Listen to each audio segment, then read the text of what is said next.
Impact Hustlers, the podcast on entrepreneurs and change makers that are creating solutions to the world's biggest problems.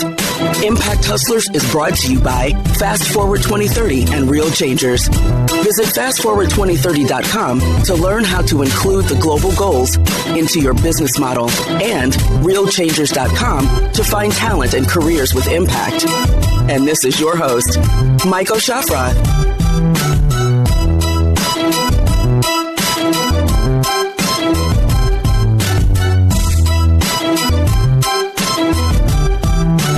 This is Impact Hustlers, the podcast on the entrepreneurs that solve the world's biggest social and environmental problems. And I'm your host, Michael Shafrath. Thanks for tuning in to today's episode. If you like this episode, make sure to subscribe, leave a review, and share the episode, most importantly, with a friend. To keep updated on new episodes, visit impacthustlers.com and sign up for our email alerts. And follow us on Twitter as well, at Impact Hustlers. Enjoy today's episode and let's go. In today's episode, I speak to Nicolas Loufrani, the CEO of the Smiley company. Nicolas' father, Franklin Loufrani, registered a trademark for the smiley face in the 1970s when it was used to mark positive news stories in newspapers, amongst others the François in France. Nicolas then turned the company into a global brand, creating the world's first graphical emoticons in 1997. And the company now turns over more than $260 million a year. And they have launched something called the Smiley Movement, which we'll talk about. It's great to have you on the show. Thank you, Malco. Great to be here. Tell us a bit more about the Smiley company, how your father started the company and the journey from its initial roots as a pure licensing company into like a real brand company now and your role in that. Tell us a bit more about that story. It's a long story. It started in 1971. My father used to be a journalist for what was the biggest French newspaper back then. Now it doesn't exist anymore, so that shows what happens to newspapers. But it was really a major newspaper, and he managed to convince the chief editor that if French people were moody, it's because they were surrounded by negative news. And he told him, listen, if you want people to start seeing life in a more positive way, if you want French people to smile more, just give them more positive news. Show them that there are positive things happening in the world, or fun things. And so he started displaying a little smiley logo next to all the fun news and the light news so that people would identify them and start their day with positive things in their mind and interact more positively with the people around them. It was also done with one of the biggest radio networks, RTL, who was a co-partner with this promotion. And because it worked really well, it was a big success. Then other newspapers in other European countries started to be part of this huge promotion to bring smiles onto people's faces. Now, when he launched this idea, of course, he was a small man and he was dealing with big, powerful newspapers, and he wanted to protect his concept. So he registered the trademark of this little logo that he was then licensing to the newspaper, licensing to the radio. And then a lot of big and medium companies were interested in using this logo. They said, oh, it's fantastic. I want to have le sourire de François, the smile from François. And so supermarket chains, camera companies like Agfa, food companies like Mars, fashion companies like Levi's started to want to use this logo on their products. And he started a merchandising business, licensing it on all sorts of things. So throughout the 70s and the 80s, he was licensing his logo to lots of companies. And the logo became incredibly famous just as a marketing and promotional logo and as a merchandising logo. It had no name. He was just licensing the logo, put it on product, and it became incredibly famous throughout these decades with products and marketing campaigns. Then around the mid-90s, the business was almost dead because of probably overexploitation, no strategy. He just wanted to basically license his logo to whoever wanted it, and no control. And this led to the demise of the business. And so he asked me, Nicolas, why don't you try to revive this activity. I was in fashion. I was living in London. I had started a luxury tailoring business on Savile Row. And so I had the sense of taste and design, and so I was really into this. And I was not really convinced at the start. For me, so it was something dead. It was over. But because it belonged to our family, it had been big at the time, and because of certain circumstances in my life, I ended up trying to work on this project. And so I joined, we create this new venture with my father and I, this new company, to exploit the rights of the logo. And I decide a few things. First, we have to give it a name. If we want to build a brand, we need a name. It cannot just be Le Sourire in France and Sorriso or Carita Feliz or Happy Face in the US, Peace Love Mark in Japan. Every country had a different name for it. And because we had used the name Smiley on a few occasions, especially on one little doll that did very well at the end of the 80s, and few people called it Smiley. It was one of the many names.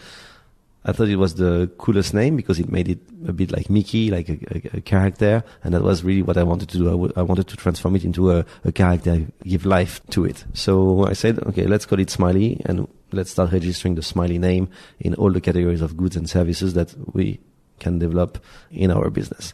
And then I started, it was a flat logo with a black outline.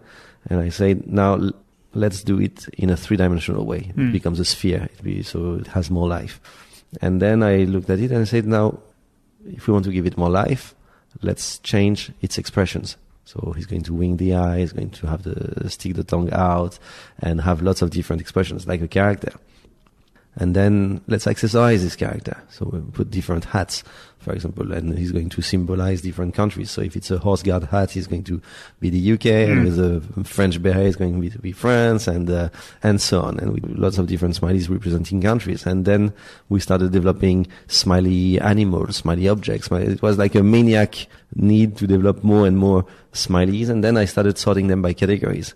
And all of this was done initially just for the purpose of selling merchandise. I was not thinking about anything else. I just wanted to sell T-shirts and plush and greeting cards, and I had to revive a merchandising business and a marketing business. But after having created all these designs, I realized that on the internet people were using something called emoticons that were made of punctuation, and 2 or 3 of them were used the most: happy, unhappy, or wink, with different elements of punctuation. But there was a whole art form, which is what ASCII, ASCII art, where hundreds of emoticons were representing a lot of different things. But they were very hard to decipher. You had to read them sideways. And if I show you the emoticon made of punctuation for Frankenstein, you have to get it. It was not very obvious. And I thought, why don't we replace all these emoticons made of punctuation by my smileys? Because my smileys, everybody's going to recognize them. If I show you a smiley Frankenstein or a smiley sticking the tongue out, it's obvious. Whereas if I show you the emoticon for sticking the tongue out with the letter P, I have to tell you it was meant, or you have to be very creative to understand it. So that's how it started. Suddenly we used all these smileys to replace emoticons. They were available online. We were offering software to download, to have a part of your keyboard to insert them in your emails. Then the first messenger started coming, and we started offering toolbars that you could download and have on your browser, and you could use these icons into your instant messenger, into your email, into lots of different web services. And it started picking as a new form of language on the internet, because we're talking about 99, 2000, 2001, 2002. So there was no smartphone back then. At a point I said, let's create a real proper dictionary, and we put online the official Smiley dictionary. And I wrote a slogan. I said, it's the birth of a universal language. And I wrote a piece saying, in future, people are going to use these smileys to communicate, and everybody's going to use them. It's going to be a new form of language. And that was 2001. And in a way, of course, it was. I don't know if you can call it a self-fulfilling prophecy, or if it's just wishful thinking that got lucky. But yeah, of course, it boomed in the early part of the 21st century, and then came the smartphone, And Apple came up with the emoji, which was a copy of our smileys, but had the same idea of using yellow faces for emoticons and to create categories of icons, the same way I did categories of icons. So they started having people, zodiac sign, weather signs, objects, pets, etc. Exactly as we had done. Like by 2004, I think we had more than 3,000 different smileys. Right? And when they started with the emoji in 2007, they had less than 50. And then it started growing. And in 2010, Unicode, which is the consortium of all the big tech companies, started to include the emoji into their protocol so that you could now send from an Apple to a Samsung, or from a Samsung to someone on Facebook or whatever. So all the tech platforms developed their own emoji. So they all have their own art direction. As much as the princess is very different on every platform, on the emoticon they all managed to copy my smileys, and they all have yellow smileys. Interesting. There's the emoticon with the smiley with the sunglasses on, for example. That's I think one that you created initially, and that exists on all the platforms somehow. Exactly. Different, yes. Right? Really, we had in our emoticon section we had more than 300 different emoticons, yellow emoticons representing different human expressions. And still on the emoji, they probably have 50 or 60 emoticons, no more. So we went further, but it's the same idea. And I don't have any bad feeling about this. When people ask me, I always say I've started somehow an art movement to reinvent the way people communicate in the digital world, and people who had better technology than me have been able to somehow fulfill the prophecy and then make it even better and make huge audiences use what I started. So I'm really proud to have influenced these people with what I've started. So there's no bad feeling. And they were able this. to change their artworks enough not to not infringe. Exactly. That's yes. It's a bit stupid because they could have asked me. We've never charged anything to use our smileys online in the digital world, so I would not even have happy to let them use ours, but they prefer to develop their own versions. Yes. I think from the outside perspective, if somebody hears about you running a licensing company, or especially the way your father ran the company, it sounds maybe like quite a boring thing. Actually, it's mainly about doing legal contracts with all kinds of companies that want to use your icon. Give us a bit more substance of that, and especially how you developed since then, right? So from really purely licensing into more of a brand company now. Yes, as you have probably seen when you entered here, we're a big loft, and it's a design studio here, so it's very vibrant. We have product designers, graphic artists, marketeers, product managers, product developers. So most of our team is in the creation aspect of things, and then we have a small legal team and contract team, but that's a small part of the business. Our business is to really create new products in all the industries that we are involved in. So we work with some of the largest retail chains in the world, the likes of Zara or Benetton, with massive brands like food. It could be Nestle in food, or LS in sport clothing, or Eastpak for the backpack. So we work with brands, retailers, and also in industries like publishing. We do books for children. We do greeting cards. We develop toys. We develop food products. We constantly reinvent the vision for what you can develop with our Smiley brand. As a business, our business model is it's a small Disney, or a very small Disney, or it's like Hello Kitty. So we have the same business model. So we have, of course, to make the brand constantly relevant, because we're selling to different audiences, boys to girls, to men, to ladies, to parents of babies. So, and in all these industries, and in every single market segment, every single product category in every single country, we're competing against lots of other licensed brands, against lots of brands and designers, and we have to remain relevant. We have to remain cool.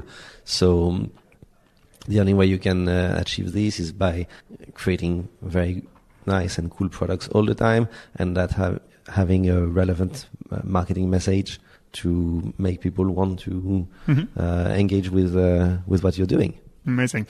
That's pretty much, we talked about the core of what you've been doing for a long time now. Let's move on a bit to something relatively new. And you just called it a startup within your company, the Smiley Movement. Mm-hmm.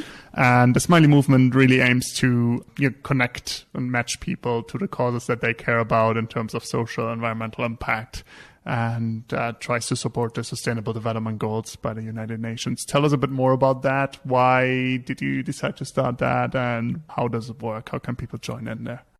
So the whole process started a while ago when I created a donation fund called the Smiley Fund, which is managed by the largest social enterprise in Europe called the SOS Group in France, a very large social enterprise, 1 billion in budget per year, 15,000 employees. And we started this Smiley Fund to receive some money that I was giving as the Smiley company based on all the products we sold, and to develop some social action. So we were supporting some of their projects.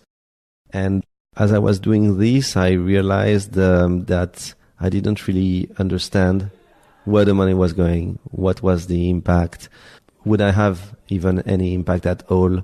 Was I doing the best I could be doing? Because I'm not a billionaire, so I'm not the Bill Gates Foundation, and so with limited funds, was I doing anything impactful? And was there scale between what I was able to give to do good and the huge impact and strength of what my brand Smiley represented to the public?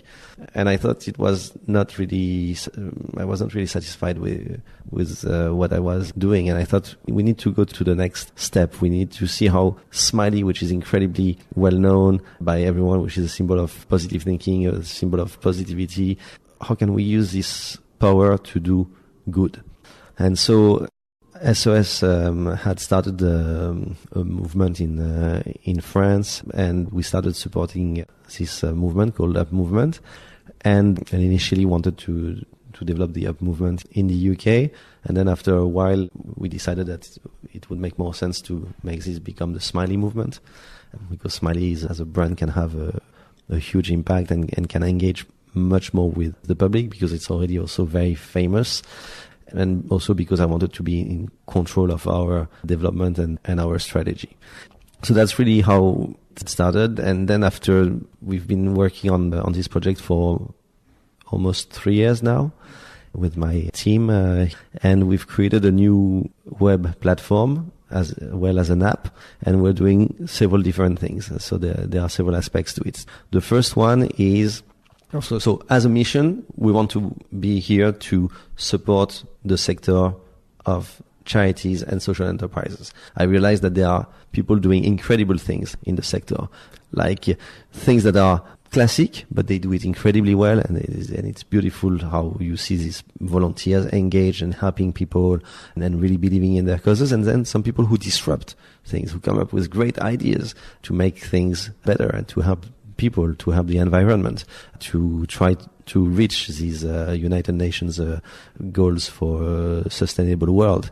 And how can we help this sector better? How can we help the sector engage with the public much more? So we've conducted market studies, some surveys, to understand how does the public feel about the third sector, and how do the people who work in this sector feel about the public? What do they need? And so, of course, people from the sector, they need more money and they need more volunteers, and they feel that sometimes it's hard to find them. They feel that the public doesn't necessarily engage enough with them, doesn't really necessarily understand what they're doing. And we also realize that same on the side of the public, a lot of people say, we want to help. In our latest survey, we realized that 40% of the people interviewed, which is supposed to be a sample of the British population, 40% of them had volunteered in the past year. In one way or the other, it can be volunteering with skills, or it can be volunteering with time. And so it's incredible how the public wants to help these charities, this social enterprise wants to do more. But we realize that they don't necessarily know how to do this, where to start. They don't necessarily have information about what's going on around them. I mean, we're here in London, in Bermondsey. If I want to do something, what are the charities I can help? It's hard to find them, right?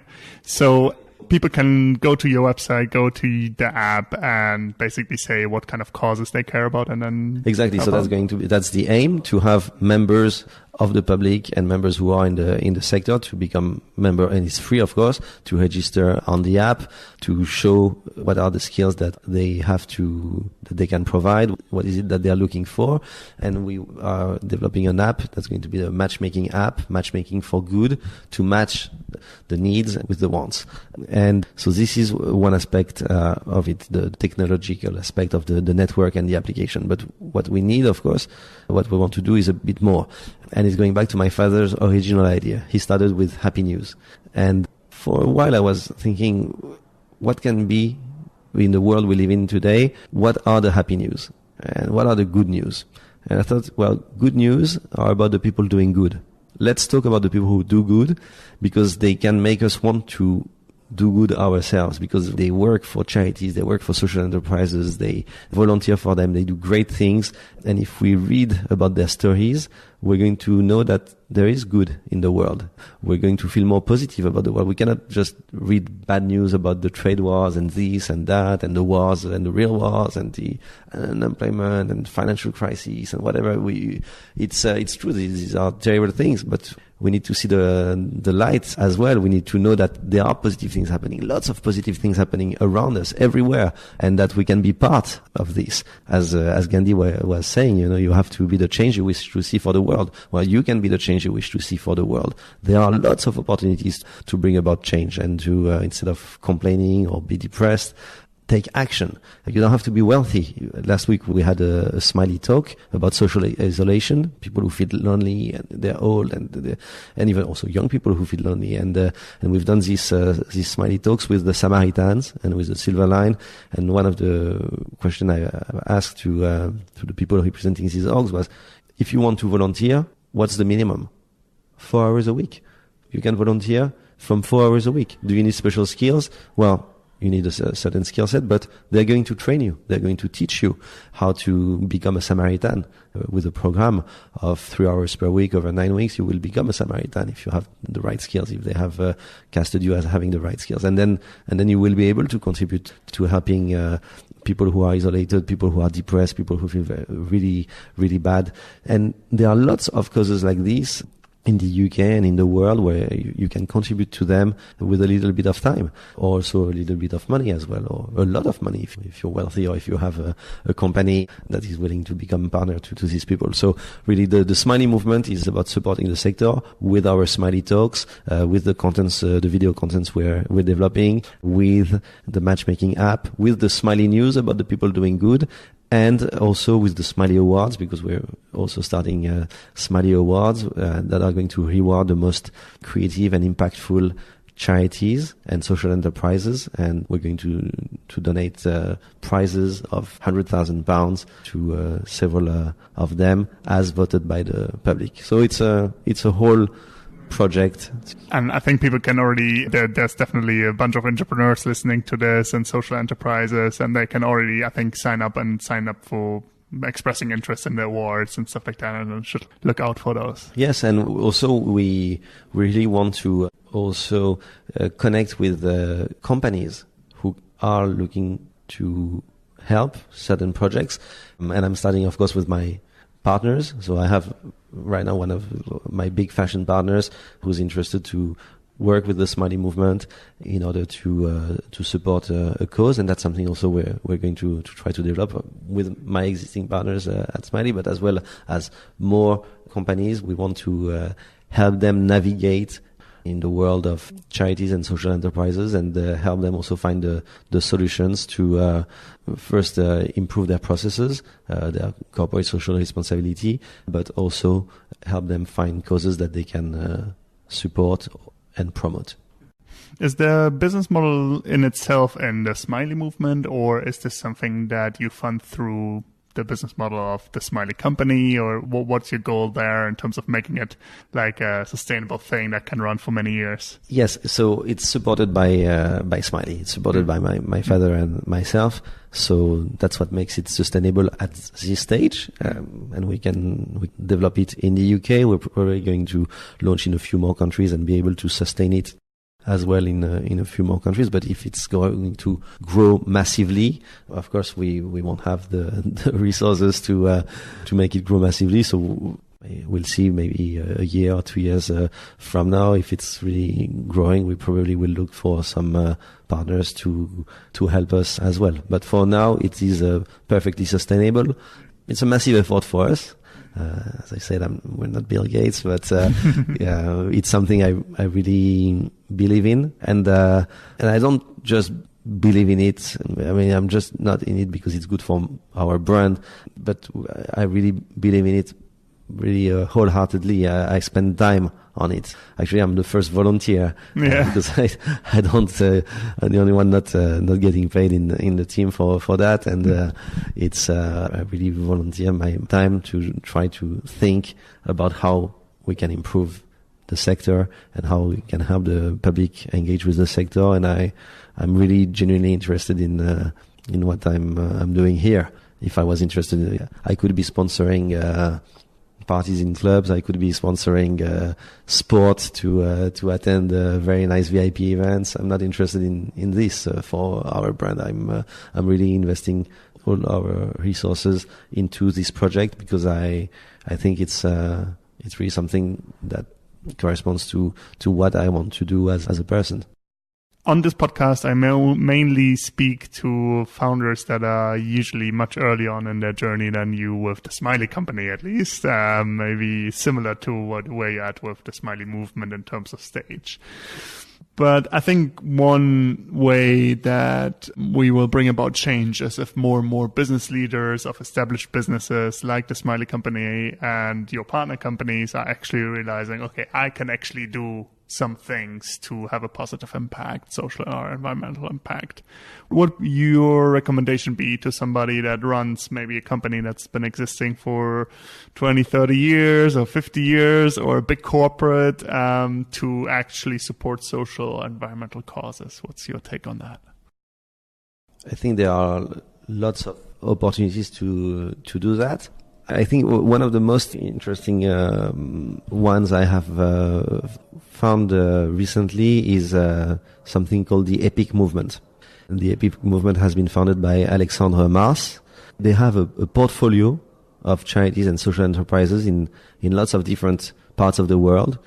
They deal with very wealthy people or wealthy people who are entrepreneurs who want to give money to charities, but again, they don't know how. They're not sure that these charities are efficient.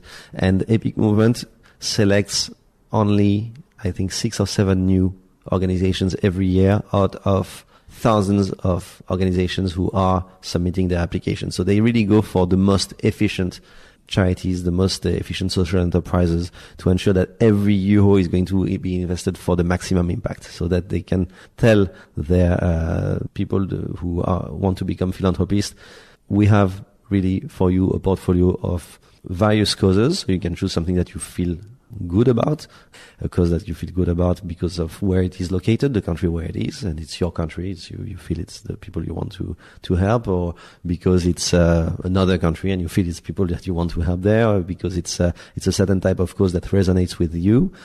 And also the whole management of the EPIC movement is totally financed by Alexandre Mars. So when you donate money to them to support causes in their portfolio, nothing goes into management fees, nothing goes into administration. Everything is invested on impact. And I think it's one of the most interesting movements that I have met with. And I have actually pledged to give 1% of my shares in the Smiley business to the EPIC movement. And I encourage lots of other entrepreneurs who want to do good to look at this option, because it's a very interesting one. My last question is, as we're running out of time, is if you think about the next 10 years, especially for the Smiley movement, how does the world look like if you succeed with the Smiley movement? What's the ideal case? I always say as a joke, if we succeed, then we just close. We just stop. In an ideal world, you would think we're going to try to change the world, make everything great, and then we won't be needed anymore. And that's sometimes what I feel as someone from the public. And I look at certain causes, and for decades there have still been there, and they're still asking money every year. And it means the problem hasn't been sorted.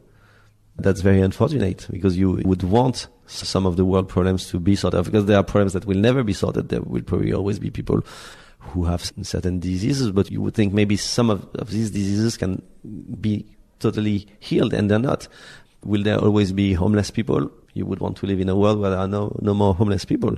You would want to live in a world where a lot of the world's problems will definitely solved. So I'd say, for me, mission accomplished would be when the mission is accomplished, when you have sorted a lot of the world's problems.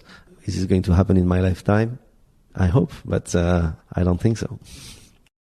Thanks for your contribution to this, and it was really inspiring to hear. I'm really passionate about getting more people involved in social environmental impact, and it's great to have you do this. So thanks very much. For everybody wanting to find out more, I think there's smileymovement.org. And then for your main company, that would be smiley.com, right? To learn more. Perfect. That's a simple one. And you can, of course, follow us on Instagram. You can follow us on Twitter, the Smiley Movement. And we have Smiley News regularly on Twitter and on Instagram. And the Smiley brand is also there. Yes. Thanks very much. Thanks for joining me today, and all the best. Thank you, Marco. Thanks for listening to today's episode. If you liked this episode, make sure to subscribe, leave a review, and share the episode with a friend. To keep updated on new episodes, visit impacthustlers.com and sign up for our email alerts. And also follow us on Twitter @ImpactHustlers. Thanks very much for tuning in, and see you next week. This was Impact Hustlers, the podcast on entrepreneurs and change makers that are creating solutions to the world's biggest problems. Impact Hustlers is brought to you by Fast Forward 2030 and Real Changers. Visit fastforward2030.com to learn how to include the global goals into your business model, and realchangers.com to find talent and careers with impact.